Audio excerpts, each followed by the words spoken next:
Jema kwa kweli kupata nafasi jioni hii ya kuchangia katika hotuba na bajeti ya ofisi ya Mheshimiwa Waziri Mkuu.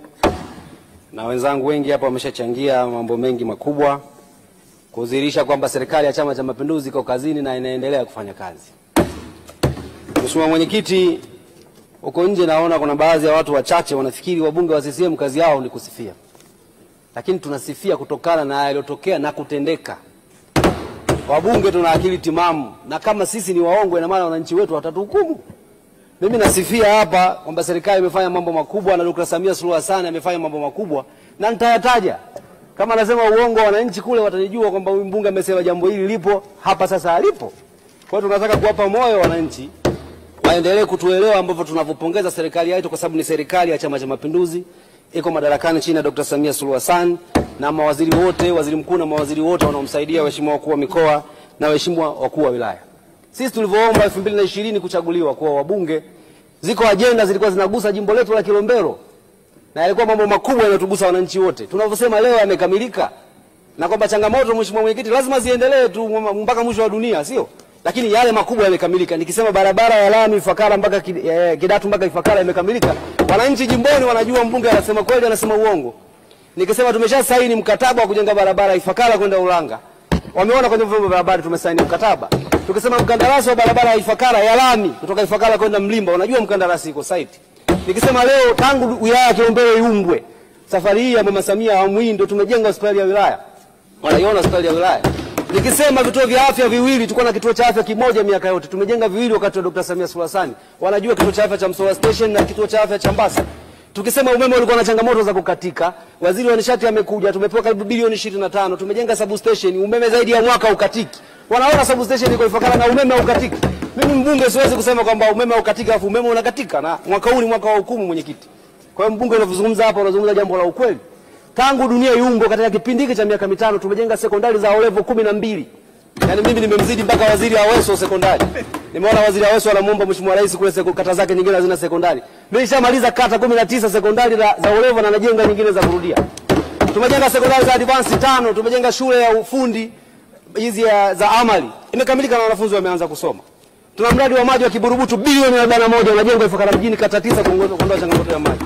Wilaya tangu imeumbwa ilikuwa ina kituo cha polisi cha wilaya, tumeshakijenga. Mpaka hii sivyo yozi Mheshimiwa Rais kanunua. Tuna mahakama ya gorofa ya wilaya kwa mara ya kwanza. Gari la zimamoto wananchi wameliona kwa mara ya kwanza, magari ya polisi, ambulance na kadhalika. Tunataka kutia msisitizo hapa, tunasema changamoto haziwezi kwisha, maendeleo ni hatua. Kule Ifakara kwangu kuna maeneo wanapima viwanja, wananchi wanaanza kujenga. Wakijenga wanataka barabara, wanataka umeme, wanataka maji. Hiyo ni kazi yetu viongozi kufanya. Tunajua changamoto kubwa yao, ni kazi yetu kama bunge kuisimamia na kuishauri serikali, kwa maana kwamba baadhi ya wananchi wachache wanafikiri kwamba kwa serikali basi ni kuiba, ni wizi. Wanatushauri sana wabunge tuwaambie serikali anapotokea mwizi mbadhirifu akamatwe achukuliwe hatua. Hii ni kazi ambayo sisi sote tunaweza kufanya. Kwa hiyo hilo la kwanza Mheshimiwa Mwenyekiti, nataka kusisitiza kwamba mambo makubwa yamefanyika. Sasa ya pili, changamoto na matarajio katika bajeti ya serikali ya Waziri Mkuu nimeisoma karibu kurasa zote. Nimeona kuna changamoto na tunasema hapa ili serikali ifanywe kazi. Izichukue ziandike. Na kuna ilani mpya mwakani itakuja itabeba mengine katika uchaguzi mkuu. La kwanza nataka kuzungumza hapa na sekta ya kilimo. Na nimeona Waziri Mkuu amezungumzia hapa. Mheshimiwa Mwenyekiti, sisi tuliomba kiwanda kipya cha sukari karibu bilioni 700 tumejengewa kiwanda kipya cha sukari. Lakini serikali tunaiomba na Mheshimiwa Naibu Waziri na muona wa kilimo hapa. Nimekutana na wakulima na juzi wakulima walikuja Dodoma hapa. Kuna changamoto ya ulipaji bei. Kuna siasa inataka kuchezwa katika kilimo cha mua. Tunaomba serikali imuliki. Nimemwambia Waziri wa Kilimo, nimemwambia Naibu Waziri na nimemwambia viongozi wote wa serikali watazame. Kuna watu tulivyobadilisha sheria hapa ya kuruhusu kuingiza sukari kwa ajili ya kuwafeva wananchi wasinunue sukari kwa bei mbaya, wanatumia gap hiyo kufanya siasa, na siasa hizi zinahusisha wakulima wengi. Mimi na 60% ya wananchi wangu karibu wakulima wa miwa. Sasa majenga kiwanda kipya cha sukari bilioni 700. Mkulima alikuwa anauza mua tani shilingi 110,000, 1,100,300. Leo anaambiwa 87,000. Mkulima akishauza mua anasubiri sukari iuzwe, sukari ikishauzwa analetewa pesa zaidi iliyobaki. Sasa hivi anaambiwa hakuna makato. Mkulima huyo alikuwa anauza kwa cross ya 10 ya mua, anapata milioni karibu 3 kwa gari moja. Sasa hivi anaambiwa karibu 600,000. Wazee wa Kilombero pale wameniita wakaniambia mbunge, hichi kiwanda kipya kinaweza kisifanye kazi, watu watakosa moyo wa kulima mua endapo serikali haijachukua hatua za kutosha. Nimeshukuru sana bodi ya sukari, niambia ilienda kufanya mkutano kule. Na mimi nasisitiza mwenyekiti, hapa tumejenga kiwanda kipya cha bilioni 700. Jambo kubwa. Ilikuwa ahadi yetu. Sasa lazima tukawasikiliza wakulima hawa, na mheshimiwa waziri ameniambia au naibu waziri tutaenda tutakaa nao tutawasikiliza ili kiwanda kile kiweze kulipa kama ilivyokuwa inalipa mwanzo. 110,000 kwa tani na wananchi wapate pesa zao kwa wakati. La pili, tuna changamoto ya TARURA. TARURA, mheshimiwa mwenyekiti, hawajapata pesa wakandarasi wengi. Kila mbunge hapa anazungumza.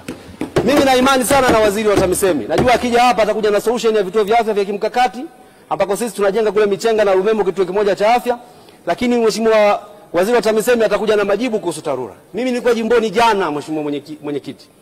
Nimepita Ifakara mjini, sehemu yetu Mbasa pale mjini Ifakara, ambako Mbasa kwa mfuga punda, soko la Kariakoo. Wanapita wananchi pale kama maji kwenye bomba. Mkandarasi amejenga karavati, ameondoka, ameacha bila kufunika. Nimeongea na viongozi wa TARURA, mkandarasi yule hajalipa. Nimepita Katindiuka, ofisi ya kata pale, kuna barabara, kuna makaravati. Mji wangu ule wa Ifakara huko bondeni kidogo. Barabara hili pitike miaka yote lazima uichonge, uweke changarawe, uweke na makaravati. Sasa hali ile kwa kata zote 19 kwa kweli ni mbaya. Na niliomba viongozi wangu wa TARURA tuweke angalau bajeti ya kueleweka na mpango maalum wa kata 10 wa kilomita 10 katika kata, tupate kilomita 190 zitasaidia jimbo letu kuliondoa na barabara za TARURA. Hii ni changamoto kubwa sana.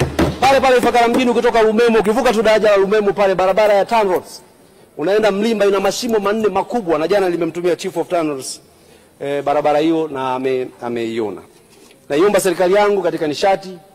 Nafurahi sana na naibu waziri mkuu yuko hapa, waziri wa nishati, namshukuru sana, mara zote amekuja jimboni, amefanya siasa nzuri, katuondolea tatizo katika kwa umeme. Vijiji vyote tulishafikisha umeme. Naomba tu katika vile vitongoji 15, najua wakandarasi wako kule wanaendelea, apushi kidogo pale nipate vitongoji vyangu 15 mkandarasi ya supply umeme katika vitongoji. Na juzi nilikuwa katika kitongoji cha Upendo na Tupendane Michenga, hali bado ni ngumu sana. Mheshimiwa mwenyekiti, sisi miongoni mwa watu waliopata mradi wa TACTIC. Mji wa Ifakara unakuwa, mji wa Ifakara benki hazifungwi Jumamosi na Jumapili, kwa sababu ni wakulima wazuri na ni wafugaji wazuri. Tumepata soko jipya, waziri wa viwanda na biashara amekuja pale, waziri Jafu amezungumza pale na amevaa suti imependeza kabisa. Na akatuambia Senga linakuja ili soko Ifakara mjini. Tunaomba serikali tuletee ile soko haraka kabisa, kwa sababu pale wafanya biashara wa soko la Ifakara mjini wameshapisha, wameenda kusogeza frame zao mbali, wameacha lile eneo. Tumwambia soko zuri la gorofa katika mradi wa TACTIC. Tunaomba ianze mapema iwezekanavyo. Katika mji wetu Ifakara umesongamana na barabara ya mjini pale ile haina uwezo tena. Tunaomba sana mheshimiwa mwenyekiti, serikali tusaidie mradi wa TACTIC wa stendi mpya kama ambavyo ulipangwa. Na mheshimiwa DC pale naona anasimamia vizuri, anafuatilia sana jambo hilo. Mradi wa TACTIC huu utaambatana na barabara za lami. Tunaomba nao uanze kwa wakati, kwa sababu kwa kweli ni changamoto kubwa. Huku nikimalizia mheshimiwa mwenyekiti, nataka kuzungumza swala la maafa. Tunamshukuru Mwenyezi Mungu mpaka sasa Ifakara, halmashauri ya Ifakara na jimbo la Kilombero hatujapata maafa kwa kiasi kikubwa, lakini mvua zimeanza. Naendelea kuwaomba, na nilimwomba naibu waziri mkuu anisaidie TANESCO, alijenga tuta upande mmoja wa mto, wajenge na upande wa pili, na nimeleta barua ofisini kwako unisaidie ili tuweze kupunguza hilo swala la tuta. Nataka kuzungumza kwenye ardhi. Nashukuru sana Wizara ya Ardhi, kwa kweli kwa kiasi kikubwa imepunguza sana changamoto za migogoro ya ardhi. Na tangu wakati ule, tangu mzee Lukuvi akiwa waziri, tulianza kupata hati za kimila. Wananchi wakaona ardhi yao imepanda thamani na kasi kubwa kule wanauza, tunawasihi kila siku wasiuze ardhi yao. Lakini sasa kuna changamoto moja ya baba askofu pale kanisani. Nilizungumza mheshimiwa rais alivyokuja tarehe 4 mwezi wa 8 mwaka jana. Naomba serikali isikilize jambo hili ili iweze kutusaidia. Mheshimiwa mwenyekiti, kwa heshima kubwa naunga mkono hoja 100%. Asante sana. Asante sana Mheshimiwa Senga. Nilimuita Mheshimiwa Livingstone Joseph Lusinde, atafuatiwa na Mheshimiwa Mary Francis Masanja. Mheshimiwa Juma Usonge Hamadi ajiandae.